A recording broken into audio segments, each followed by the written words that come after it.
Hey everyone, welcome to Bay Studio here in New York City. We are very lucky today to be joined by Mike Stern and Mike Stern Band. Mike, thanks for coming out. It's a pleasure. Man. It's a pleasure. Mike has an album coming out in 3 days. It's called Trip. Please, can you tell us a little bit of the first song you're gonna play for us? Well, we didn't get time to play some of the new music. All right. So we're playing stuff from some earlier records of mine. All right, perfect. And this first tune is from a record, the last record that I did on Concord, on Heads Up Records, which is what Trip is on. Trip is going to be on Heads Okay. Up, and it's called, and the record is called All Over the Place. This is called Out of the Blue. All right, Mike, please. Thank you. You're welcome.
Bravo, man.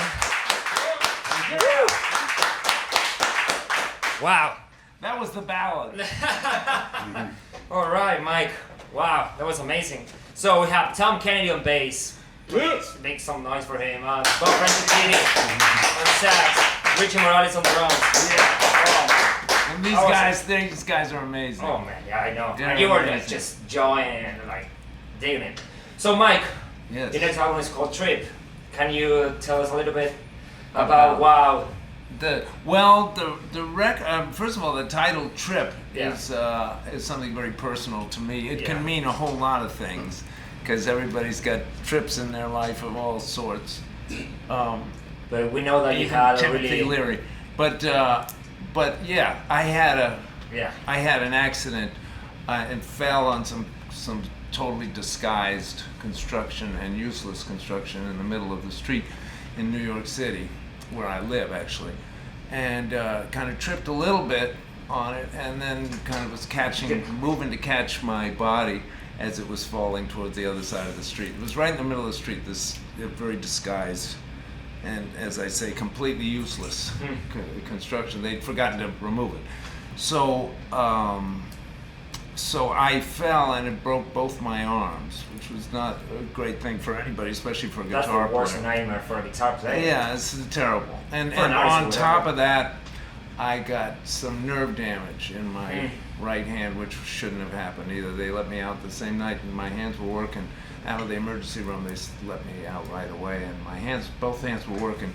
So, because of the swelling, probably so much of the swelling, the nerves kind of died, and some stuff has come back slowly, but not all of it will. So I want to play no matter what, and no matter what I do in life, I'm going to keep going till I drop. You're doing it. And so there's a couple of other friends of mine that I kind of leaned on. First of all, Wayne Krantz, an amazing guitar player, recommended me, a great doctor. That's very important. You have to go to a doctor and just to the right guy. To the right guy. This guy is the right guy. He's amazing. And if I'd known about him ahead of time, probably none of this would have been as extensive. So, but unfortunately, I didn't. But now I know about the guy, and he's really helping me out. So he had to do some weird kind of stuff, some tendon transfers, just so I could kind of hold the pick with this hand. First of all, I was lucky it was my right hand, because I do most of the stuff on my left hand. Yeah, but the right hand is like all the...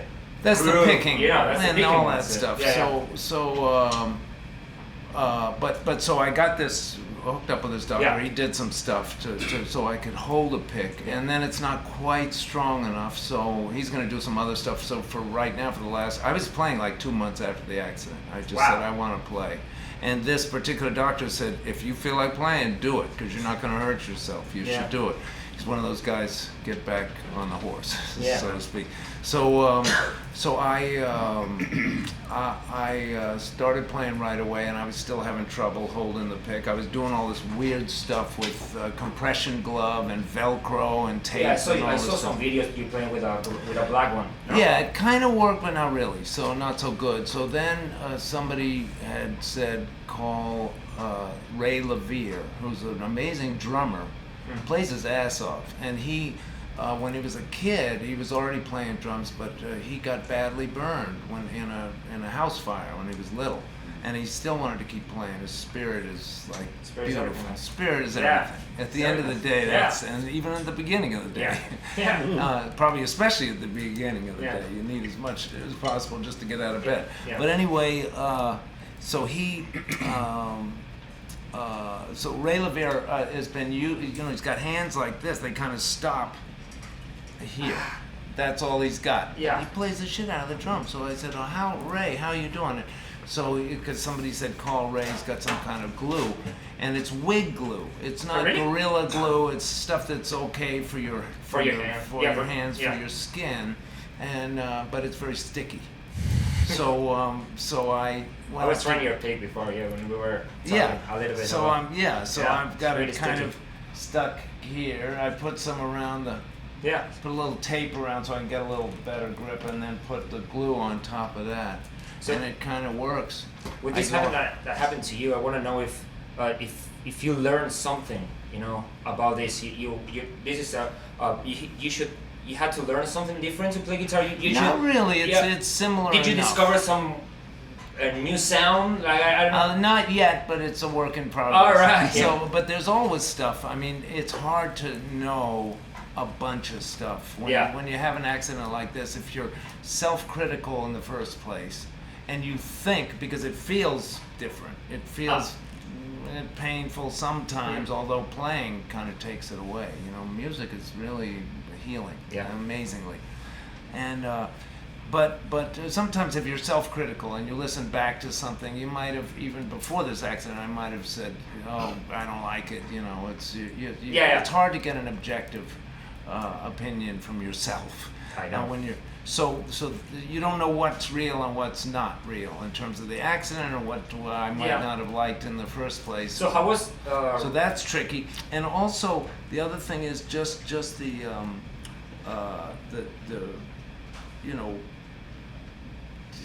the mechanics of all of it. That's tricky a little bit. But it's getting to a point where I'm kind of getting used to it, and I think it's pretty close to how I was playing before. It's so in terms of the mechanics, in terms of what I actually did. With the pick. For us, we know your music and your tone and your sound, and you're just right in the. No, thank you. In the room. I appreciate it. Yeah. It's always good to hear. But that's part of the for problem. you It's a mind thing almost more as much as the accident. It's kind of what you think you hear or don't hear, and you can get in a bad mood for no reason. Because sometimes I'll listen back to something that I did when I was healthy all the time. And if I listen to something right away, usually I was very self-critical and said, it sucks, blah, blah, blah, And then you listen to the same thing like a month later, and you say, it's not bad, it's better than I thought. Or you say, it sounds worse than I thought. There's that possibility too. But most of the time, it's on the upside, And so when you have an accident like that, you don't know what's real and what's not. So that's kind of it's something to get over mentally also. But then you can get used to.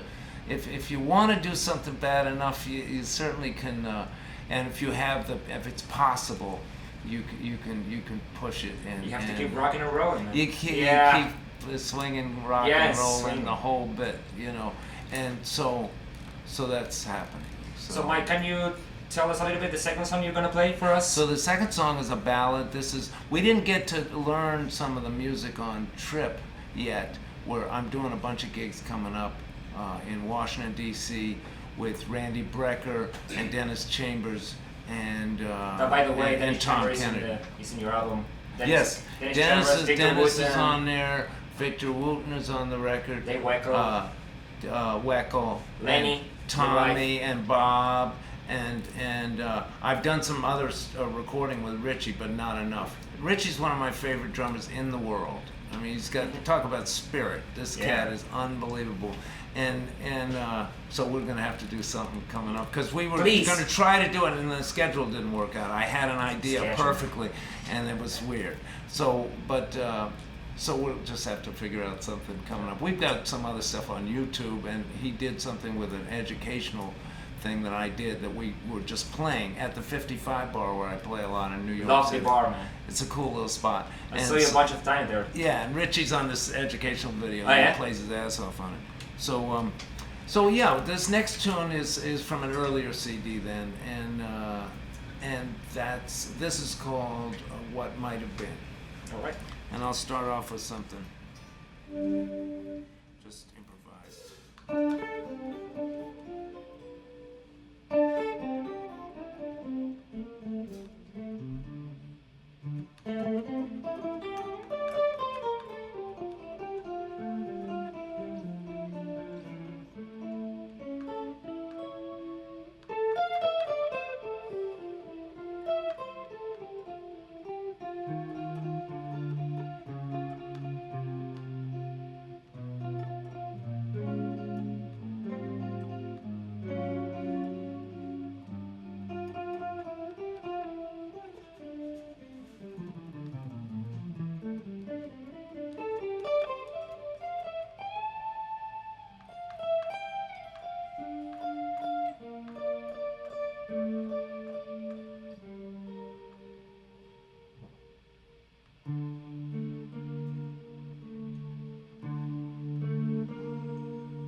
sweet.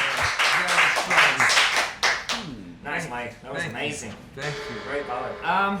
I want to ask you a little bit more about your, this is more for guitar players maybe. What about your tone? Your tone is unique on guitar. You can hear one note and you know that's Mike's turn guitar. How was at the beginning to develop that tone? You're using like effects over there. You're using a stereo amp. I use it to try to get. I've always liked kind of, even when I was just playing with one amp or with whatever acoustic guitars. I mean, try to get a vocal kind of sound. Yeah. So it's not too much pick. Yeah. It can be, sometimes more pick noise, but generally I like it to sound more vocal, more like a horn. And I'm really into checking out horn players, people like Bobby, Franceschini, and I transcribe a lot of horn players and piano players, other instruments other than the guitar. And I've checked out a lot of guitar players, of course, and there's many that I love, and I get a lot of ideas. But it's really cool. Sometimes I actually write out the solos and try to check them out and see what people are doing. Horn-wise. I mean, like saxophone players like Sonny Rollins. See, I think you can discover different ways to. You come up with some different stuff that's not obvious on the guitar. Yeah. And sometimes you can't play the whole idea, but you kind of play some, or you get that phrasing. I don't try to memorize the licks necessarily. Yeah. Sometimes I'll grab a couple, do really cool things, and say, what is that? Playing through a few keys and try to kind of learn them, and then they kind of. You end up changing them around or just getting that kind of phrasing. You do it enough. But the idea for my sound has always been a kind of more vocal sound. Sometimes I sing along with what I'm playing, like...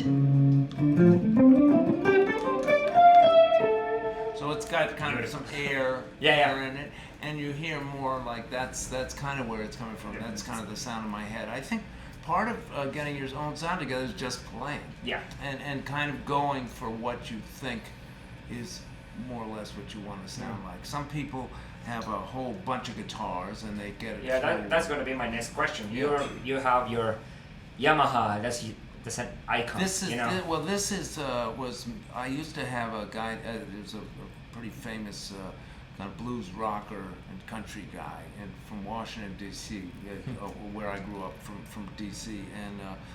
And his name was Roy Buchanan, and I got Roy's guitar from another really famous guitar player in that neighborhood, Danny Gatton, who was an awesome guitar player.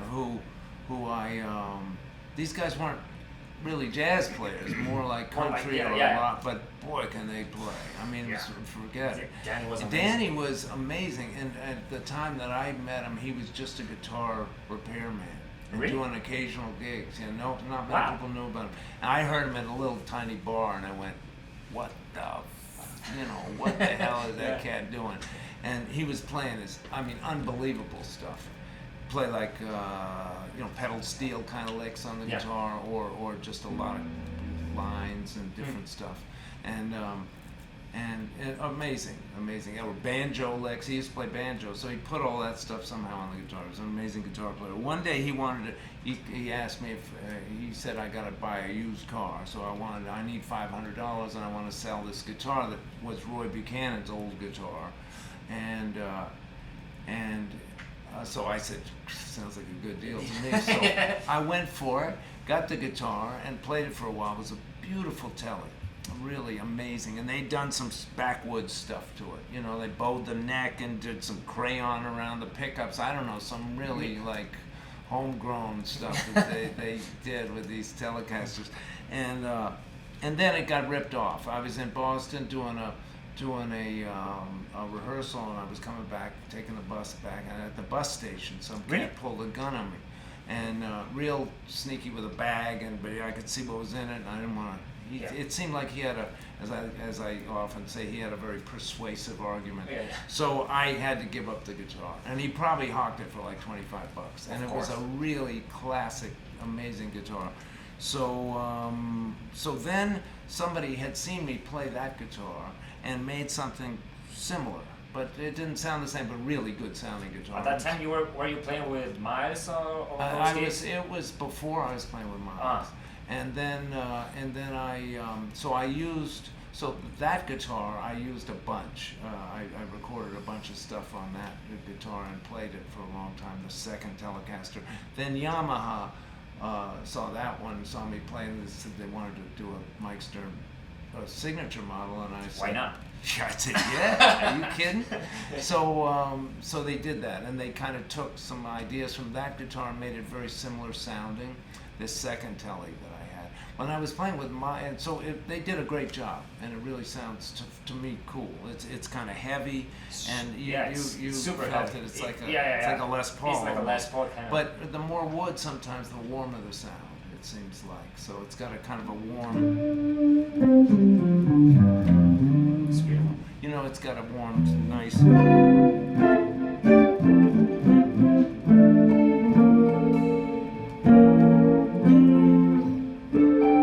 And so they did this. When I was playing with Miles, I had a Stratocaster. Like a white one, no? Yeah, it was yellow kind of. Ah, yeah. Or maybe it was white, and I got it so dirty. You know, that's usually what most of the time happens.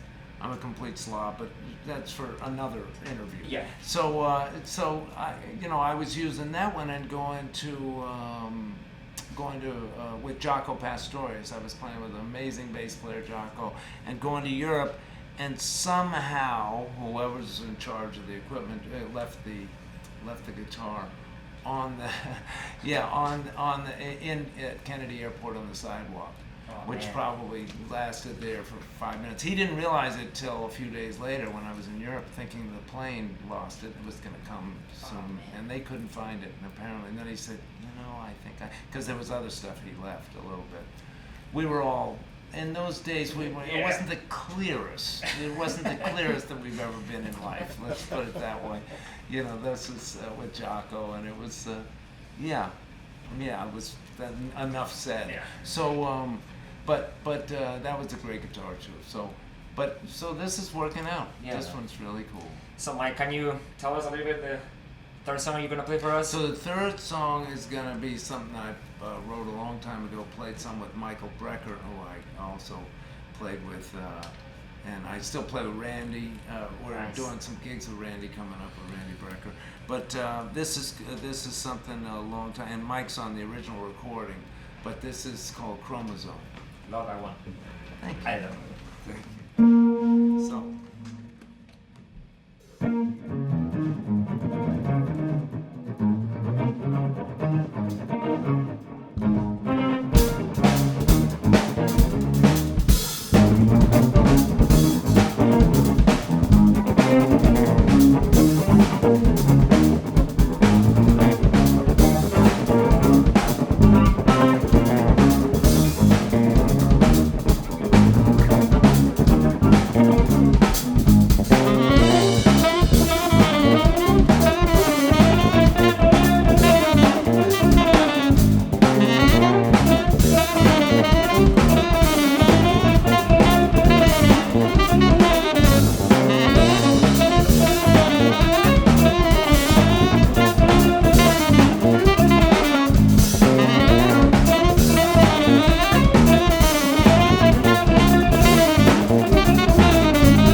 Thank you, guys. Yeah, it's a pleasure. that's What a amazing. pleasure. Thanks for inviting us.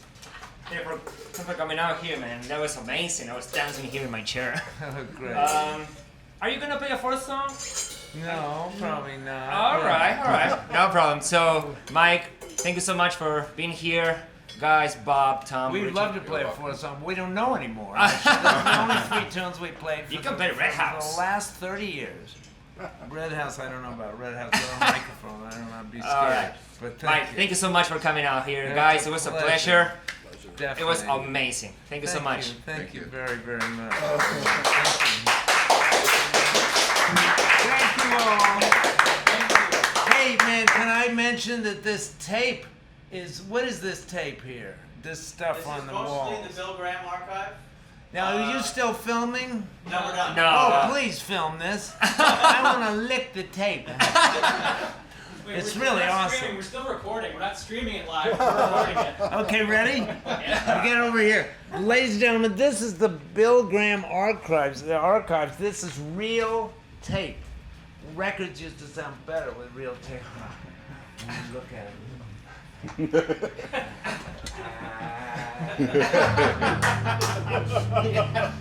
Sorry about that. So I couldn't resist. I couldn't hold back. Saturation.